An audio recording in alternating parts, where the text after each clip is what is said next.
बच्चों जैसे जैसे आपका एंट्रेंस करीब आएगा आपको बहुत सारी डिमोटिवेटिंग थॉट्स आएंगी, ठीक है। आपका स्कोर इंप्रूव नहीं होगा, कोई कहेगा नहीं लक फैक्टर भी होता है, कोई कहेगा डेली टारगेट, बहुत सारी बातें होंगी। तो आज हम लोग बहुत डिटेल में डेली टारगेट्स, प्रोग्रेस क्या है, लक फैक्टर कितना इंपॉर्टेंट है या नहीं, क्या फालतू में र्यूमर्स और अफवाह फैला रखी है लोगों ने, इन सब बातों पर थोड़ी थोड़ी सी मैं आपको डिटेलिंग और अपना ओपिनियन दूंगा मैसिव थॉट से अलग, ठीक है। थोड़ा सा डिफरेंट ओपिनियन, ताकि आपको लगे कि हाँ यार ये मेरा मेंटोर है ना, इसको मैं फॉलो करता हूँ तो इसकी बात मेरे लिए थोड़ी वैल्यूएबल होगी, थोड़ी क्या मतलब बहुत ज़्यादा वैल्यूएबल होगी, ठीक है। तो एक एक करके सारी बातें सुनते हैं, समझते हैं और इन बातों को मन से फॉलो करेंगे, ठीक है, जैसे जैसे मैं बताऊंगा। सबसे पहली चीज़ भाई मेरे दोस्त, डेली टारगेट्स, ठीक है। ये क्या है सर? देखो भाई इस पर आते हैं ना, बहुत इंपॉर्टेंट है सुनना। डेली टारगेट्स में क्या है, आप ये देखिए कि आपने डेली जो टाइम टेबल क्रिएट किया है, बनाया है या नहीं बनाया, आप वो देखो। अगर आपने बनाया तो बहुत अच्छी बात है।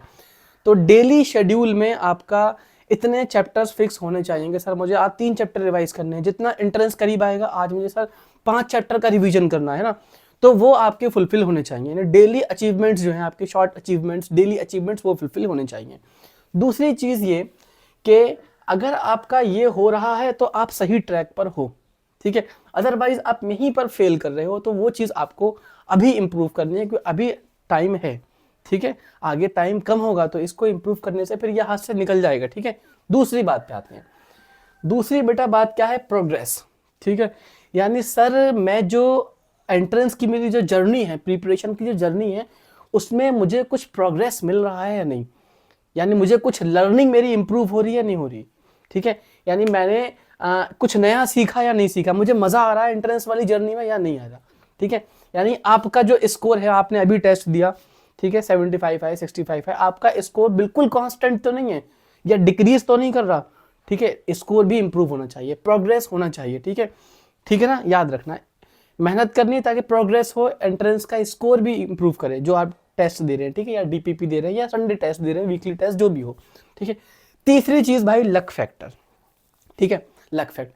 तो जहां तक मेरा ओपिनियन है भाई, आप ये सोचो, ठीक है, आपने बहुत प्रिपरेशन करी, बहुत मेहनत करी, सारी चीज़ें फॉलो करी, मेरी बात भी मानी आपने, टेस्ट भी दिए, लाइव क्लासेस भी अटेम्प्ट की, सब चीज़ें करी, लेकिन आपका एंट्रेंस में सिलेक्शन नहीं हुआ, मान लो, ठीक है। मैं बहुत दुख की बात कर रहा हूँ, रियलिटी हर्ष थोड़ा लगेगा, लेकिन मैं एक जस्ट बात समझा रहा हूँ, है ना, अपना ओपिनियन दे रहा हूँ कि अगर एंट्रेंस में सिलेक्शन नहीं हुआ तो क्या वो फाइनल डेस्टिनेशन है क्या? उसके आगे कोई दूसरी चीज़, दूसरे ऑप्शन खत्म हो जाएंगे क्या, है ना? तो फाइनली होता ही है बेटा, जो मान लो आप यहाँ पर स्टैंड करते हो और आपको यहाँ पहुँचना है, ठीक है, ये आपका फाइनल है, मान लो नीट, जेई या जुडिशियरी, है ना, जो भी आपका फाइनल है वो यहाँ पहुँचना है, ठीक है। एंट्रेंस बीच में एक ये है यार, बस ये एक एंट्रेंस बीच में एक,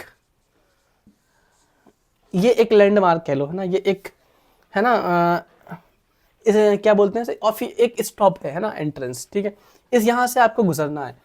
तो ज़रूरी नहीं है कि आप एंट्रेंस से ही जाएं, दूसरा ट्रैक हो सकता है ना, तीसरा ट्रैक हो सकता है, सर बहुत सारे ट्रैक हो सकते हैं। तो अगर सिलेक्शन नहीं हुआ तो बहुत ज़्यादा परेशान होने वाली बात नहीं है। रीज़न क्या है सर? क्योंकि अगर आपने मेहनत करी है ना, वो मेहनत ख़राब नहीं जाएगी, आप अपने गोल तक किसी दूसरे ट्रैक से पहुँच जाएंगे, ये कहने का मतलब है। और अगर आप प्रोग्रेस नहीं कर पा रहे, डेली टारगेट्स फुलफिल नहीं हो रहे ना, तो इसके बहुत सारे रीजंस हो सकते हैं। हो सकता है कि आपका सारा टाइम सोशल मीडिया पे स्क्रॉल करते हो जा रहे हो, आप रील्स देख रहे हो, यूट्यूब देख रहे हो, शॉर्ट्स देख रहे हो, रात भर बिंज वॉचिंग चल, रात भर तो नहीं, मतलब घंटों आप कोई ड्रामा देख रहे हैं, एपिसोड्स, ये सब चीज़ें हैं ना, उसमें आपका टाइम, आप डेविएटेड हैं, मतलब आप डिस्ट्रैक्टेड हैं, ये बात मान लीजिए आप। चाहे वो आप लाइव देख रहे हैं तो उस पर चैटिंग आप शुरू कर दे रहे हैं ना, तो आप डिस्ट्रैक्टेड हैं। तो आपको इन सब चीज़ों से दूर रहना है ताकि आप डेली टारगेट्स करें, फुलफिल करें, और आपका जो प्रोग्रेस है वो होना चाहिए, है ना। लक फैक्टर मैंने इसलिए रेड में लिखा है, ठीक है वो है, ठीक है, 10% मानता हूँ वो इंक्लूडेड है, लेकिन इसका मतलब ये नहीं है कि ये लक फैक्टर से सब कुछ रुक जाएगा। वो किसी दूसरे ट्रैक से आपको पहुंचा दिया जाएगा आपके फाइनल डेस्टिनेशन पे, दुनियावी तौर पे, है ना, जो भी आपका एक सपना है ना, ये वो चीज़ें हैं, ठीक है। तो यार लेकिन मेहनत डिपेंड करती है, मेहनत आपने करी होगी तो आप पहुंचेंगे फाइनली, वरना आप लक फैक्टर तो छोड़ो, आप यहीं पर जो है ये इसी स्टेप पे आप रुक जाएंगे ना, आपका प्रोग्रेस होगा।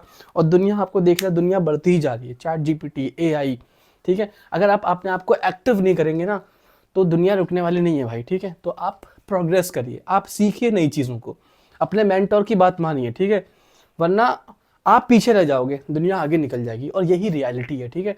तो आपको प्रोग्रेस करना है, इंपॉर्टेंट बातें है ना, तैयारी तो करनी ही है, तैयारी तो हो ही रही है भाई। प्रिपरेशन की जर्नी जो है, प्रोसेस जो है, उसमें मज़ा आना चाहिए। उसमें आपको, अगर मैं मैथ्स पढ़ा रहा हूँ तो उसको आपको लगना चाहिए हाँ यार सीख तो रहा हूँ, ठीक है। सिलेक्शन होगा नहीं होगा, वो लक फैक्टर 10% इंक्लूड है, वो सब छोड़ो।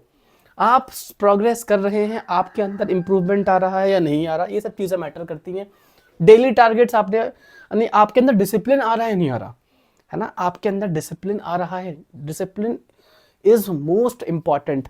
एक बात बताऊं मैं आपको, डिसिप्लिन, ठीक है, या प्रिपरेशन विदाउट डिसिप्लिन, ऐसा बोला, preparation without discipline is useless. आप तैयारी कर रहे हैं, आपके अंदर डिसिप्लिन नहीं आए ना, ठीक है, तो वो यूजलेस है भाई तैयारी। तो याद रखना बेटा, preparation without discipline is useless. अगर आप प्रिपरेशन कर रहे हो तो आपको डिसिप्लिन होना चाहिए, ठीक।